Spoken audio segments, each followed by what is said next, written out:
This is the best moments of the Barbecue Central show in 10 minutes or less. Ever wish you could re-listen to your favorite interview or segment?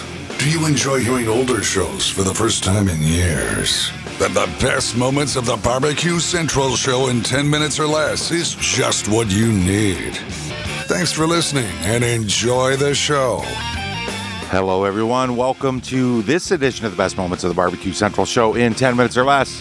Today's show comes from November the 1st, back in 2011. First up, Bob Trudnak from Barbecue Guru.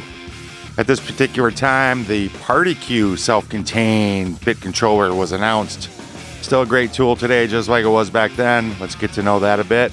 Second segment today, Dave Bosca, Butcher's Barbecue, and the ever-famous Cabran. Let's get to it. Here's Greg and Bob from November the 1st, 2011. Let's go ahead and get to the major announcement. For the people that aren't on the mailing list, this showed up in my inbox yesterday, so I wanted to have you on, Bob, to talk about it and kind of announce it to the Centralites. There's a new product that Barbecue Guru is rolling out. Why don't you tell us about it? Okay. Well, we're very excited to announce our brand new control called the BBQ. And the BBQ is the first and only battery-operated, self-contained barbecue temperature control. It kind of takes over where the pit minder left off and where the Nano Q was. Mm-hmm. It's pit probe. You set your cooking temperature. Got a nice big bright display. It's got a 5 CFM fan built into it, and it's meant for small and medium backyard cookers. Any ceramic cookers, Weber's, all the kettle grills, the bullet type smokers. You're not going to put this on your big offset because it's got a 5 CFM fan built in, but it's very easy to use. I mean, super simple. And the fact that it's got batteries, you just plug and play. All right. So there's no, having to worry about power. When you are or I guess, you're constantly getting feedback from all of the Guru lovers, probably the people that have been maybe a little less impressed with the product after they bought it. So you're constantly getting feedback. You're evaluating the marketplace. At what point did you realize that this is something that needed to get on the Barbecue Guru supply shelves and be made available to the masses? Well, early on we had the pit minder, which was basically the same thing. It was analog, but it was a control, and it was a fan. We had a 4 CFM fan on that control, and they were built together. And you put it in through an adapter into your cooker, and it had a little dial on it, and you can set it in 15-degree increments. And people loved it for its simplicity. And we did away with it because it was kind of hard to find those analog parts, and they were getting very expensive. People just didn't do analog stuff anymore, so we had to go digital.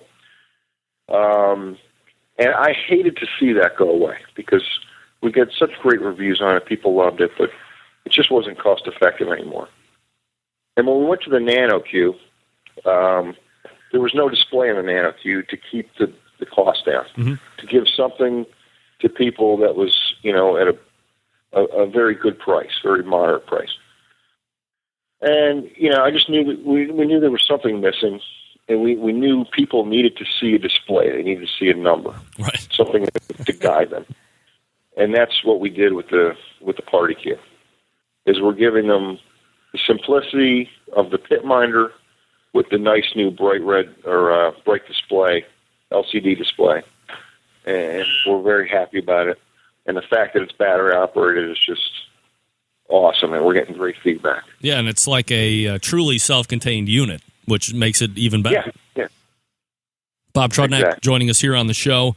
BBQGuru.com. We're talking about their newest automatic pit temperature control device, the BBQ. So this is going to be in replacement of the Nano Q then? Yeah. We'll phase the Nano Q out. There's still a lot of people who love the Nano Q, and we're still putting them out there, but we will eventually fade it out. And we are selling the Party Q like hotcakes right now. Bob, any idea how long the batteries are going to get, or what kind of a lifetime you're getting on the batteries? Obviously, I know a lot is dependent on use, but do you have any type of gauge on that? Yeah, it's going to vary for everybody depending on usage and depending on, how long the fan runs. But we're getting 25 to 30 hours at the fan running at 40% constantly. So if the fan runs 40% of the time it's on for that cook, you're going to get about 25 to 30 hours. When you're at temperature, the fan may not run 40% of the time. So I'm going to say at the very least you get 25 hours of cooking time on a set on 4 AA batteries. And what kind of protection are you looking at? If you catch a rainstorm overnight, are they durable, or are you going to need to get these covered up, or what's that like? Yeah, you should probably cover it like you do our other controls. Again, the fan portion of it and the probe wire can take rain, but throw a little Ziploc over it if you're going to get a good rain, or bring your cooker under a roof or something like that. They're very durable, but they are electronics, and you want to protect them. And again, self-contained unit. You're getting the display. You're getting the 5 CFM fan. And it's running on batteries, so it doesn't get more mobile and transportable than that. For the people that don't understand how automatic temperature control works, Bob, I mean, just in general, let's say I get this and I'm putting it on. You're setting a temperature, I understand that, but if you could break it down a little bit more intricately for us on how it works, and what if I take the top off of it? Is it going to, obviously the heat's going to rise out of it. Is it just going to kick on and run like a mother, or does it have some type of software built into that to not do that? Yeah, it'll have the built-in open lid detect, but in general, look, you're cooking on charcoal, and you have to worry about allowing the right amount of air into your cooker and exhausting the right amount of air. So you're setting an intake damper, you're setting an exhaust damper. Well, as the cook, as you go through the cook, you have to worry about weather conditions, you have to worry about, just temperatures in general, and you want to keep an eye on, are you keeping and maintaining an even temperature? And things can change throughout the night. If you're doing an overnight cook, or you have a busy day and you're doing an 8-hour cook or 14-hour cook, things change, and you want to keep on top of it. What our controls do is allow you to get other things done or get some sleep, and this maintains the airflow to the cooker to give you an even temperature throughout the cook. So in general, it's power draft. We're keeping even temperatures for you so you can do other things. And the Party Q is in the simplest form of that control. It's very easy to use. It's great for the beginner. It's great for the guy who goes out and buys his first charcoal grill, or you have a smaller grill such as a kettle or a Smoky Mountain, and you're looking at, kind of break into the barbecue world, the charcoal cooking world, and you want a temperature control. I was going to say, and given the size of the fan, and look, you look at me, if you know me for 2 minutes, you realize I'm not the sharpest knife in the box, so easy for me means anybody else can use it. So this seems like it fits that for me, but more importantly, the Barbecue Guru, because you guys want to sell a lot of stuff, is the fact that you're probably covering the majority of backdoor warriors backyard warriors like myself. We don't have huge pits, so we don't have Jambo pits or the huge stump smokers or anything like that. I have a couple 18 and a 18 and a half inch Weber Smoky Mountains. I have a Bubba keg, so this will fit all of those. Exactly. You can put this on your Bubba keg with the ceramic style adapter, and you're going to put these on your Weber Smoky Mountains by just pushing the nozzle into one of the bottom damper holes and screwing the sheet metal nut down. No tools required, and you're cooking. Yeah, doesn't get simpler than that. BarbecueGuru.com. To put in your request for a future show, please contact John Solberg via email at johnjon@thebbqcentralshow.com. I don't mind telling you, I absolutely love my Party Q. I've had it for years. It's always in my bag. It always works. It never needs updating. It is like barbecue insurance on a bad day when you got to deliver those ribs on time. You want another hunk of insurance? Check out the Barbecue Central Show on social media. It is at BBQ Central Show on Instagram and Twitter, /BBQ Central Show over on the Facebook. Second segment today. Let's get ready for the most famous rant of all time in Barbecue Central Show history. Well, that's arguable, but it's a pretty good one. Here is Greg and Dave Bosca talking some meat. You know, we heard over the last year, 2 years, there seemed to be a lot of talk about what's happening in, butchering, what's happening in meat processing.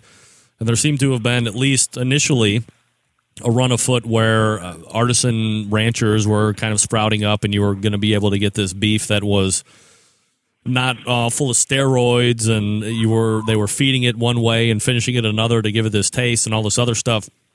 Are you finding that is still a trend that is picking up with popularity? Was it something that was overstated as far as what was happening, in mass sense? What do you know?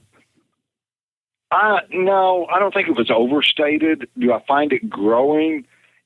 Maybe very small in my world. I think branding of the meat is what's growing, to where the big box stores, the grocery stores, they're all trying to put their own brand of meat out. Not necessarily the Safeways or those type, but they're going with a branded beef to where you have to come back to their store to find Lars lean beef or the like the Wagyu or the Strubes or you know what I'm saying with that? They're finding that, and that's what they're trying. Ranchers Reserve, that sponsors some of the KCBS cook-offs. That type thing is what's growing in popularity, which is no different than the grocery shelves, the dry shelves, where people go to a grocery shelf because they like the private label, the Best Choice or the Del Monte or the Libby. Well, they've carried that over to the grocery or the meat case now. There's a lot of things that's always changing in the meat world, and you have to be able to stay up with it. And something that's going to be different that you're going to need to find come the first of the year is on 52 of the main cuts of meat, not beef, meat. There's going to have to be ingredient statements in your meat case. They're going to have an ingredient statement of the main cuts of beef, pork, lamb and veal, and chicken. The grocers, we're talking, this is supposed to be fresh meat. Now, why are we having to put an ingredient statement on it? It should be like one thing that says beef or pork or chicken, right? Exactly. but it's there. I got my information from the American Meat Association last week, and nutrition facts are supposed to be on it, dude. It's going to be interesting to see how this all plays out, but it's happening. It's kind of scary, but it's happening. Yeah, absolutely. You look back, 40, 50 years, and depending on what region of the country you were in, you were eating a lot of kind of what was locally grown around you within a certain radius. And then somewhere along the line that has changed, and you had all this mass production and of beef and all this other stuff to a point where you said, now we're going to have an ingredients list for what we think the main ingredient should only have one ingredient. And obviously that's not going to be the case, as we're going to be seeing here come the first of the year. Do you think there's ever going to be a point, Dave, where we're going to get back to eating what's grown locally, what's indigenous to your particular area or region, or at least maybe somewhere in between, where you're not going to have all this mass-produced crap to choose from, which probably can't be all that healthy for everybody, too? I don't know about getting back to eating like that. Mass media, internet, we communicate so much better than ever. I think that goes into play with the way the small towns used to be back in the 30s and the 40s. And then it grew to the 50s and 60s where you got to get around a little more. And now in the 70s and the 80s and the 90s and now this year, I just think the mobility of knowledge has grown so quick and can get around so fast. Someone in Wisconsin can have the world's largest pumpkin, and they can grow in 10 days. That knowledge is going to be known around the world by that evening. Right. So I think as new things come up in meat, in beef, in green beans, the people with the money will want it where they live at, and they're going to pay for it to get it there. And I think that's what's happened. Will it make it better? Is it better for you? Man, what's not better for you? One man's sugar is another man's salt. Salt's good for someone. Sugar's better for someone too. So as far as being better for you, man, I don't know about being better for you. What I have found in the custom slaughtering business that's grown is the natural. People are selling more and more of the natural beef to, I don't want to sound wrong, city people that don't have farms, that have read a lot, believe what the doctors are telling them, get away from the growth hormones and all that. That has grown, absolutely. I'm getting more and more of that every month through my shop. Dave Bosca joining us here on the show. Dave, quick question. When you're competing and that beef that you buy for briskets, is that Wagyu-style beef, or you use something different? Nope, I have never cooked a Wagyu brisket. I have seen a Wagyu brisket 6 times now. That's all I've ever seen them live. I don't buy into that world. Not saying I haven't had my butt beat by them several times, but I feel that I can cook a great USDA choice or prime brisket, and I can cook it to the best that meat is. I can turn it in, present it, and I can get the flavors I need right there. I don't feel that I need to step up and cook a Wagyu. I think that cooking a Wagyu, if you can cook a great brisket out of the other briskets available, that's wonderful. I think you can step up your game. But if you can't cook a normal brisket great, stepping up to that, all you're going to do is cook a real fine brisket mediocre. I don't think that's not a guaranteed win. And that's where people have perceived that I've got to buy a Wagyu brisket that's going to get me into the top 5. The brisket won't get you into the top 5. You still got to cook it. You know, one of the things that I found interesting was, you know, yourself, you had Mike Wozniak from QOW, you had Rod Gray from Pellet Envy. At least those two, you're still holding true to what you were saying in the past, but those two were always very staunch advocates of just taking, you know, what's in the Sam's case or nothing better than cab, and didn't really understand what this move of foot for Wagyu was. Yes. Don't get me started on the CAB program. That is one of the biggest jokes put out there. Don't get me started there. That is absolutely nothing but a marketing ploy. Sorry. Certified Angus beef. Okay, Angus beef by the USDA standards is 60% of that, 51% of that skin has to be black. They then say that there's enough Angus bloodline that they can still call that Angus. There are several breeds of beef out there that are not Angus that can fall under the CAB program. Black Baldies, belted Galloways. There is Holstein beef that's a lot of black in them. There's some black Santa Gertrudis. There's a lot of beef that are not Angus, but according to the USDA, there's enough black on their skin that they can still say, oh, somewhere in the history of that animal there was Angus. They can call it Angus. That doesn't mean that it was a certified Angus beef. That means the packing plant said it had enough black on the skin. So I think if you're going to buy into a program, buy into a certified Angus farm program, buy into a grading cell system program. Excel has a grading program called a Sterling Silver. And what that is they grade, they pull out the top 10% of their choice briskets and say that's the highest marbled choice we have. They sell it that way. Creekstone Briskets is the brand that I use. They're out of right here at Wichita, Kansas. Their farms are certified Angus farms. That's all they kill is from their own farms. But I don't buy into certified Angus beef programs. There's too many loopholes and it's being used, and I know the producers that are doing them. So I don't buy into that. Sorry, I'm off my soapbox. No, not at all. I mean, would it be so it would only be true then, pardon me, if it was just 100% certified. I mean, is there an Angus cattle out there? Like yes, 100% Angus? Absolutely. Oh. There's and believe it or not, there's red Angus, there's black Angus, but the one that everybody pushes is the black Angus. It's certified Angus beef. So does that mean it's red Angus or black Angus?